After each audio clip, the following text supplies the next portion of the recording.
పితా పుత్ర పవిత్రాత్మ నామమున ఆమెన్.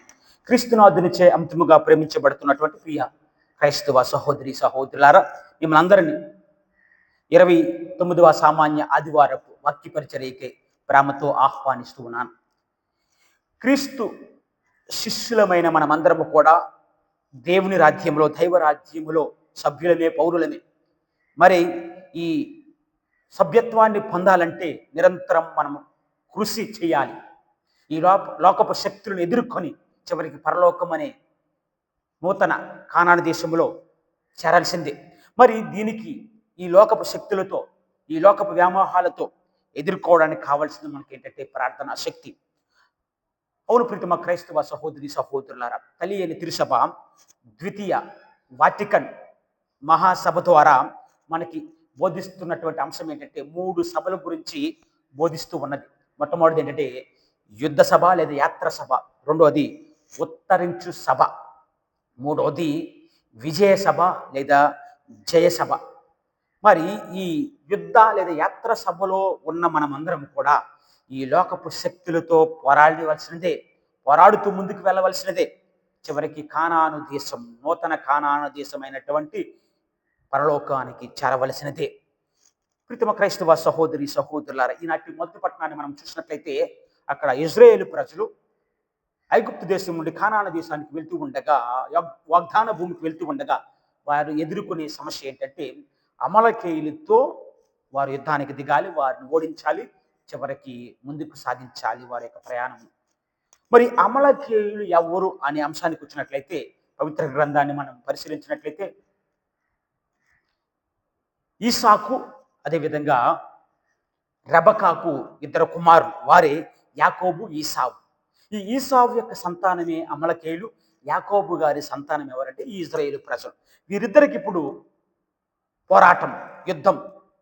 అయితే ప్రీతమ క్రైస్తవ సహోదరి సహోదరులారా, ఈ యుద్ధంలో జయించడానికి మోషే యెహోషువను పిలిచి ఇజ్రాయేలులో ఉన్నటువంటి యుద్ధ వీరులను కొంతమందిని ఎన్నుకొని వారి మీదకి యుద్ధానికి వెళ్ళమంటాడు. ఈలోగా మోషే ప్రవక్త ప్రార్థన చేసుకోవడానికి కొండ మీదకి వెళ్తుంటాడు. అయితే ప్రీతమ క్రైస్తవ సహోదరి సహోదరులారా, మనము కూడా ఈ లోకములో, ఈ యాత్ర సభలో అనేకమైనటువంటి ఆటంకాలను ఎదుర్కోవాల్సి వస్తుంది. మరి వీటిని కూడా మనం ఏ విధంగా ఎదుర్కొంటున్నాం? మరి ముఖ్యంగా మన ఆత్మీయ శత్రువులైనటువంటి పిశాచము, ప్రపంచము, అదేవిధంగా మన శరీరము, వీటిని ఎదుర్కోవడానికి మనం ఏ విధంగా పోరాటం చేస్తున్నాం అనేది ఒకసారి ఆత్మపరిశీలన చేసుకోవాలి. ఇక్కడ మోషే కొండ మీదకి వెళ్ళినప్పుడు ప్రార్థనలో 2 చేతుల పైకి ఎత్తి ప్రార్థన చేసినప్పుడు ఇజ్రాయేలు ప్రజలు యుద్ధంలో ముందంజలో ఉన్నారు. ఎప్పుడైతే 2 చేతులను కూడా కిందకి దించుతున్నాడో అమలకేయులు యుద్ధంలో పై చేయి ఉంది. ఈ సంఘటన గమనించినటువంటి ప్రముఖంగా అహరోను ఊరు ఏం చేశారంటే మోసే 2 చేతులను పైకి పట్టుకోవడం చూస్తున్నాం. ఈ పట్టుకున్న తర్వాత మోసే చేతులు దించకుండా వారు సహాయముతో ప్రార్థన చేసినప్పుడు దేవుడు ఆ ప్రార్థన శక్తి ద్వారా, ఆ ప్రార్థనలో ఉన్నటువంటి విజ్ఞాపన ప్రార్థన శక్తి ద్వారా ఇజ్రాయేలు ప్రజలకు అమలకేయుల మీద విజయాన్ని ప్రసాదించాడు. అవును ప్రీతమా క్రైస్తవ సహోదరి సహోదరులారా, మరి మన వ్యక్తిగత జీవితంలో మనం ఎదుర్కొనే సమస్యలను ఏ విధంగా పరిష్కరిస్తున్నావు? నీ సొంత శక్తి సామర్థ్యాల మీద ఆధారపడి ఉన్నావా? దేవుని శక్తి మీద, ప్రార్థనా శక్తి మీద ఆధారపడి ఉన్నావా? ఒకసారి ఆత్మపరిశీలన చేసుకోవాలి. కుటుంబంలో ఎదురయ్యే సమస్యలకు పరిష్కరించడానికి లేదా సంఘములో ఎదురయ్యే సమస్యలను పరిష్కరించడానికి ప్రార్థన చేసే వ్యక్తులు ఉన్నారా? ఒకవేళ అలాంటి వ్యక్తులు ఉంటే వారిని ఏ విధంగా మనం చూస్తున్నామనేది ఒకసారి ఆత్మపరిశీలన చేసుకోవాలి. క్రీస్తు ప్రభువును చూసినట్లయితే కలువరి కొండ మీద తన 2 చేతులను చాచి మనందరి కోసం ప్రార్థన చేసి ప్రాణార్పణం చేశాడు. కాబట్టి ప్రీతమ క్రైస్తవ సహోదరి సహోదరులు, ఈ లోకంలో ఉన్న మనమందరం కూడా ఈ లోకపు బాధలను, కష్టాలను, శత్రువులను అధిగమించాలంటే ప్రార్థననే మన ఆయుధం.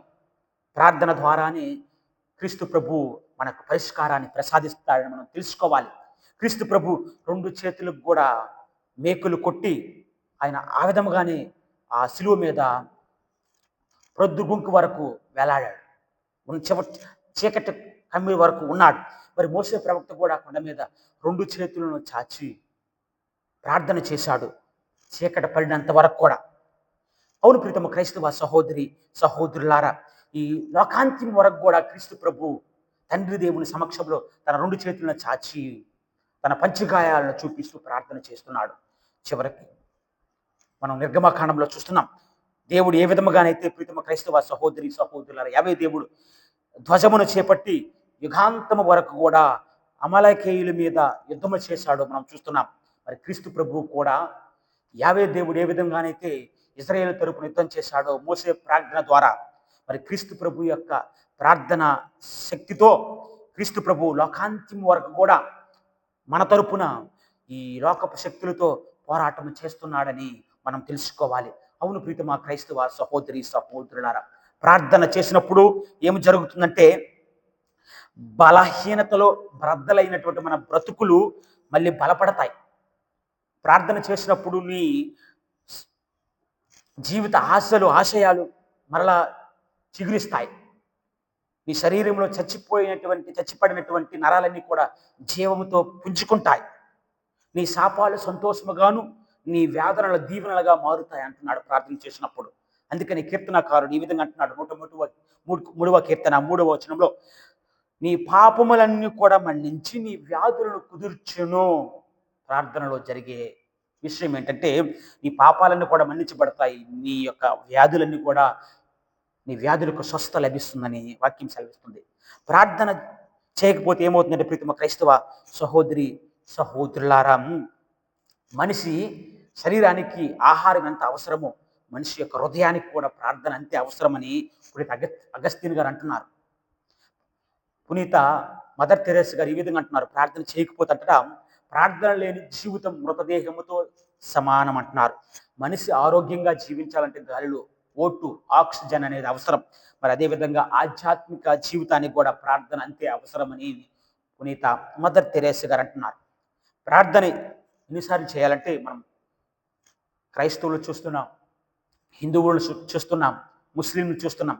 ముస్లింలు అదేవిధంగా హిందువులు రోజునకు 5 సార్లు ప్రార్థన చేస్తారు. మన క్రైస్తవుడు అనేవాడు 7 సార్లు ప్రార్థన చేయాలట. కీర్తనల గ్రంథము 119వ కీర్తన 164వ వచనంలో దినమునకు 7 సార్లు ప్రార్థన చేయాలంటున్నారు. కాబట్టి బాల్యములో సమూయేలు వలె ప్రార్థన చేయాలి, యవ్వనములో తిమోతి వలె ప్రార్థన చేయాలి, వేకువజామున దావీదు మహారాజు వలె ప్రార్థన చేయాలి, మిట్ట మధ్యాహ్నమున దానియేలు వలె ప్రార్థన చేయాలి, రాత్రి వేళ పౌలు శిలాసుల వలె ప్రభువును ప్రార్థించి స్తుతించాలి, శ్రమలలో యోబు వలె ప్రార్థన చేయాలి, పనితీరులో ఎలియాజరు వలె ప్రార్థన చేయాలి, అవసర సమయంలో అన్నా వలె ప్రార్థన చేయాలి, వృద్ధాప్యములో సిమియోను వలె ప్రార్థన చేస్తూ చివరికి ఎల్లవేళలా క్రీస్తు ప్రభు వలె అన్ని సమయములందును ప్రార్థన చేయాలని మనకి వాక్యం సెలవిస్తూ ఉన్నది. అవును ప్రీతమ క్రైస్తవ సహోదరి సహోదరులారా, నీ కన్నీటి ప్రార్థనకు చాలా ప్రాధాన్యతను దేవుడిస్తాడు.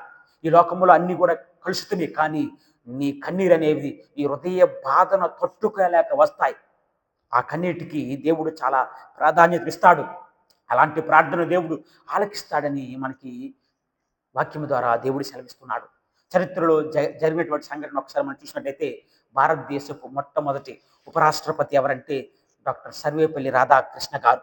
అయితే ఆయన గురించి ఒక సమావేశం ఏర్పాటు చేయడం జరిగింది.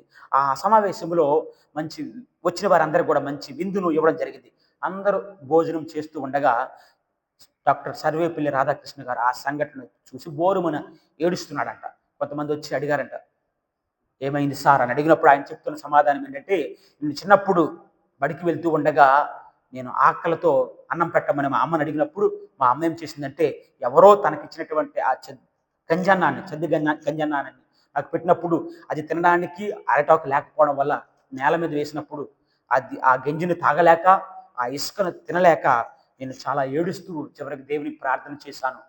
నేను పెద్దయ్యాక ప్రభువా ఇలాంటి పరిస్థితి నాకు కానీ నా తల్లిదండ్రులకు రాకుండా చెయ్యని దేవునికి కన్నీటి ప్రార్థన చేసే సంఘటన నాకు గుర్తొచ్చింది. అందుకని ఈ విధంగా ఏడుస్తున్నానని ఆయన చెప్పడం జరుగుతుంది. అవును ప్రీతమా క్రైస్తవ సహోదరి సహోదరులారా, మరి ఇలాంటి దగ్గరగా పోలిక ఉన్నటువంటి సందర్భాన్ని ఈనాటి సుశేష పట్టణంలో చూస్తున్నాం. సుశేషాన్ని చూసినట్టయితే ఒక విధవరాలు న్యాయాధిపతి దగ్గరికి వెళ్ళి తన ప్రత్యర్థి నుండి న్యాయం చేకూర్చమని అడుగుతుంది. అయితే ఇక్కడ పవిత్ర గ్రంథం మనకు తెలియజేస్తుంది, ఆ న్యాయాధిపతి ఎలాంటి వాడంట, దేవుడంటే భయం లేదు, మానవులంటే లెక్క లేదు.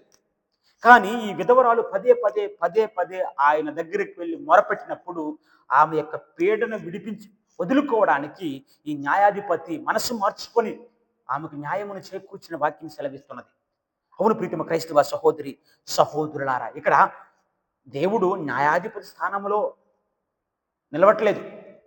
ఇక్కడ మనం అర్థం చేసుకోవలసిన అంశం ఏంటంటే, మూర్ఖుడైనటువంటి న్యాయాధిపతి చివరికి ఆ విధవరాలు అడిగినటువంటి సమస్యను మనసు మార్చుకొని తీర్చాడో, మరి దయామయుడు కరుణామయుడు అయినటువంటి మన క్రీస్తు ప్రభు ఎంతగా తనను ప్రార్థించి వారిని తన అర్థించి వారికి దేవుడు ఇస్తాడు అని మనం అర్థం చేసుకోవాలి.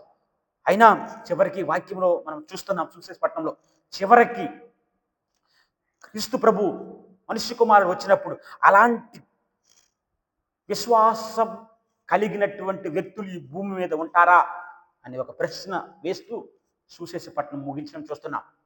క్రీస్తు ప్రభు తన రెండవ రాకడతో వచ్చినప్పుడు అలాంటి విశ్వాసము కలిగినటువంటి మనుషులు ఈ భూలోకంలో చూడగలడా? అవును ప్రీతమ క్రైస్తవ సహోదరి సహోదరులారా, మనం అడిగినప్పుడు దేవుడు ఇవ్వనప్పుడు కూడా అదే విశ్వాసాన్ని అదే నమ్మకాన్ని కలిగి మనం ముందుకు వెళ్తున్నామా? పదే పదే దేవుని సన్నిధికి వచ్చి ప్రార్థన చేస్తున్నామా? ఒకసారి ఆత్మపరిశీలన చేసుకోవాలి. పునీత అంతోని గారి కావచ్చు, పునీత జాన్ మేరీ వియాని గారి కావచ్చు, వీరి జీవితాల్లో జరిగిన అద్భుతాలు చూడండి. వారు పట్టుదల కలిగి ప్రార్థన చేసిన సమయాలు ఉన్నాయి. అంత పట్టుదల అంత విశ్వాసం ఉంది కాబట్టి వారి జీవితంలో వారు చూడలేనటువంటి అద్భుతాలు ప్రభు చేయడం చూస్తున్నాం. మరి ముఖ్యంగా పునీత జాన్ మరియా వియాని గారి జీవితంలో చూసినట్లయితే ఆర్స్ నగరానికి విచారణ గురువుగా వెళ్ళినప్పుడు అక్కడ ఉన్నటువంటి ప్రజలందరూ కూడా చాలా తలబిరుస్తనం కలవారు, వాయా వరుస లేకుండా వారి జీవితాలను ముందుకు సాగిస్తున్నారు. అక్కడ జాన్ మరియా వియాని గారు ప్రసంగం చెప్పినప్పుడు వారు వెర్రికోతలో కూస్తూ హేళన చేశారు. చివరికి వారందరి కోసం పునీత వియాని గారు దివ్య సప్రసాద ఆరాధన ప్రారంభించి వారికి ప్రార్థన చేసినప్పుడు వారందరూ కూడా చివరికి మారు మనసు పొంది దేవుని సన్నిధికి వచ్చారని మనం వింటున్నాం. ఇదంతా కూడా జరిగింది ప్రార్థన శక్తి ద్వారానే. అవును ప్రీతమా క్రైస్తవ సహోదరి సహోదరులారా, పట్టు విడవకుండా ప్రార్థన చేయాలి.